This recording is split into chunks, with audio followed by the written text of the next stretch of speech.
Hello friends, स्वागत है आप सभी का हमारे यूट्यूब चैनल यूगेट triple S C with N K पर। तो फ्रेंड्स, आज आपको जो यहाँ पर मैं कराऊंगा वर्ण रचना का पार्ट 3 कराऊंगा। इसमें मैं आपको क्या था, इसमें हिंदी में वर्गों का वर्गीकरण कितने रूपों में हुआ है ये मैंने आपको बताया कि कितने रूपों में, 3 रूपों में हुआ है। ठीक है, तो कौन कौन से हुआ? नंबर 1 उच्चारण स्थान के आधार पर, नंबर 2 वायु संवेग के आधार पर और नंबर 3 तारतु के आधार पर। तो आज जो इसमें हमारा पार्ट 3 में स्टार्ट होगा वो होगा सेकंड की वायु संवेग के आधार पर। तो हिंदी के वर्गों का वर्गीकरण में जो मैंने नंबर 1 था उच्चारण स्थान के आधार पर, तो वह मैंने आपको कंप्लीटली वो पूरा करा दिया है और वो हमारा हिंदी की पार्ट 2 की वीडियो में आपको मिलेगा। ठीक है, और नंबर यहाँ पे पार्ट 3 में आपको वायु संवेग के आधार पर इससे आगे का मिलेगा। ठीक है, तो आप वीडियो को ज़्यादा से ज़्यादा शेयर कीजिए, लाइक कीजिए और चैनल को सब्सक्राइब भी ज़रूर कीजिए। तो वायु संवेग के आधार पर हमारे पास क्या है कि इनके आधार पर वर्ण जो होते हैं इनके 2 भेद हैं, नंबर 1 अल्पप्राण और नंबर 2 महाप्राण। अल्पप्राण और महाप्राण होते क्या हैं, इनके बारे में मैं आपको बताऊं। अल्पप्राण, नंबर 1 अल्पप्राण। अल्पप्राण क्या होता है, जिसका अर्थ ही क्या होता है, थोड़ा या थोड़ी हवा। इस प्रकार अल्पप्राण शब्द का अर्थ हुआ थोड़ी हवा, जिसमें क्या है इसकी पहचान, जिन वर्णों के उच्चारण में वायु धीरे से ली जाए अथवा छोड़ी जाए, वायु धीरे से ली जाए और छोड़ी जाए तो वो शब्द क्या कहलाएंगे, अल्पप्राण शब्द कहलाएंगे। अल्पप्राण वर्ण कौन कौन से होते हैं, तो या इनके वर्ग कौन कौन से होते हैं। जैसे हमारे पास क्या है, हिंदी में 5 वर्ग होते हैं, नंबर 1 2 3 4 और 5। तो 5 वर्ण होते हैं, वर्ग होते हैं। ठीक है, तो हमारे पास अल्पप्राण में इन 5 वर्गों में से नंबर 1 पहला, तीसरा और 5वां जो वर्ग होगा वो अल्पप्राण का वर्ग होगा। ठीक है, तो पहला पहला ये देखो यहाँ पे, इसको आप टेबल को देखो यहाँ पे। ठीक, पहला, तीसरा और 5वां वर्ण जो कहलाएगा वो अल्पप्राण वर्ण कहलाएगा। काफ़ी बार प्रश्न भी आया हुआ है कि निम्न में से अल्पप्राण कौन, अल्पप्राण वर्ग कौन सा है। तो अल्पप्राण वर्ग हमारे पास ऑप्शन होते हैं कि पहला, दूसरा, तीसरा, 5वां, ए और बी करके इस तरह के भी हमारे पास वहाँ पे आंसर मिलते हैं। तो हमें पता होना चाहिए कि जो अल्पप्राण होते हैं पहला, तीसरा और 5वां जो वर्ग होता है वो अल्पप्राण वर्ग होता है। ठीक है, और इसमें अल्पप्राण शब्द य र ल व भी होंगे। क्या होंगे, अल्पप्राण शब्द हमारे पास य र ल व भी होंगे। तो पहला वर्ग कौन सा हमारे पास, क च ट त प वाला हमारे पास पहला है। तीसरा कौन सा है, ग जड़ दब। एक तरीके से आप इसको गजड़ दब भी बोल सकते हैं, तो गजड़ दब तो आपको याद हो जाएगा तीसरा वाला। ठीक है, फिर हमारे पास 5वां इसमें अण, अय, अण, न और म। ठीक है, तो हमारे पास ये हो गए।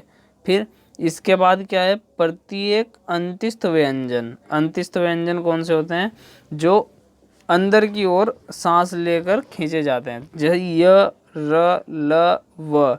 तो ये भी क्या है, एक अल्पप्राण शब्द हैं। क्या है, एक अल्पप्राणी शब्द है या वर्ण है। तो अल्प, इनमें क्या है, अंदर की ओर, क्योंकि जो जब हम इन य र ल व को बोलेंगे सांस हमारी अंदर ही जाएगी ना कि बाहर आएगी।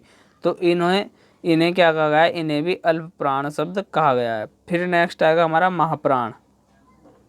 जिन वर्णों के उच्चारण में वायु तेजी से ली जाए अथवा छोड़ी जाए उसे महाप्राण शब्द कहते हैं। तो महाप्राण जिसमें क्या है, जिन वर्णों के उच्चारण वायु क्या है, लिए भी जाएगी और छोड़ी भी जाएगी तो वो महाप्राण शब्द कहलाएंगे। जैसे प्रत्येक वर्ग का दूसरा, चौथा वर्ण, जो प्रत्येक वर्ग का दूसरा और चौथा जो वर्ग होता है वो महाप्राण वर्ग कहलाता है। मतलब क्या है यहाँ पे कि जो दूसरा और चौथा वर्ग बोला जाएगा, इन सभी शब्दों को बोलने में हमें अधिक ऊष्मा की आवश्यकता होगी। ठीक है, तो अधिक ऊष्मा की आवश्यकता होगी। और महाप्राण शब्द कौन कौन से होते हैं, स स स ह। तो ये भी हमारे पास महाप्राण ही शब्द हैं। महाप्राण कहना मतलब अधिक ऊष्मा की जरूरत पड़ रही है हमें, यहाँ पे भी स स स ह आप बोल कर भी देख सकते हैं। तो इन्हें शब्दों को बोलने के लिए हमारे पास अधिक ऊष्मा की जरूरत पड़ेगी और इसीलिए इन्हें भी महाप्राण के वर्ग में रखा गया है। ख छ ठ थ फ घ झ ड ध, म, ये सभी के सभी क्या है, इन सभी शब्दों को बोलने में हमें अधिक ऊष्मा की आवश्यकता होती है। ठीक है, तो इसी वजह से इन्हें क्या कहा गया है, महाप्राण वर्ग कहा गया है। और प्रश्न आ जाए आपके पास कि महाप्राण वर्ग कौन सा है, तो महाप्राण वर्ग दूसरा और चौथा वर्ग ही महाप्राण है। और साथ ही साथ इनके महाप्राण शब्द हमारे पास ये वाले भी रहेंगे, कौन से, हमारे ऊष्म व्यंजन जो होते हैं, ऊष्म व्यंजन भी हमारे पास महाप्राण शब्द रहेंगे। ठीक है, तो यहाँ पे भी लिखा गया है कि प्रत्येक ऊष्म व्यंजन महाप्राण है। फिर नोट करके इसमें प्रत्येक स्वर, जो स्वर होते हैं हमारे पास, वर्ण ना तो अल्प प्राण है और ना ही महाप्राण है। सभी के सभी जो स्वर शब्द हैं हमारे पास, ना तो वो अल्प प्राण होते हैं और ना ही महाप्राण होते हैं। आप सभी याद भी रखेगा। फिर नेक्स्ट है इसमें तारत्व के आधार पर। ठीक है, तो वर्ण के जो आधार पर थे वो आपको यहाँ पे कंप्लीट हो जाएंगे। तो यहाँ पे आपको उच्चारण स्थान के आधार पर मैंने कंप्लीट करा दिया। नंबर 2 वायु संवेग के आधार पर कंप्लीट कराया। और नंबर 3 लास्ट है हमारा तारत्व के आधार पर। इनका क्या है, इनके वर्गों का वर्गीकरण भी दो तरीके से हुआ है। नंबर 1 सघोष, सघोष को हम क्या बोलते हैं, घोष भी बोलते हैं। ठीक है, और नंबर 2 अघोष। ठीक है, तो सघोष, सघोष जिन वर्णों के उच्चारण में तारत्व या परकंपन पैदा हो उसे क्या कहते हैं, सघोष या घोष वर्ण कहते हैं। ठीक है, तो क्या कहते हैं, सघोष या घोष वर्ण कहते हैं। प्रत्येक वर्ग का तीसरा, चौथा और पांचवा वर्ण क्या कहलाएगा हमारे पास, सघोष वर्ण कहलाएगा। प्रत्येक वर्ग का कितने वर्ग होते हैं हमारे पास, 5 वर्ग होते हैं।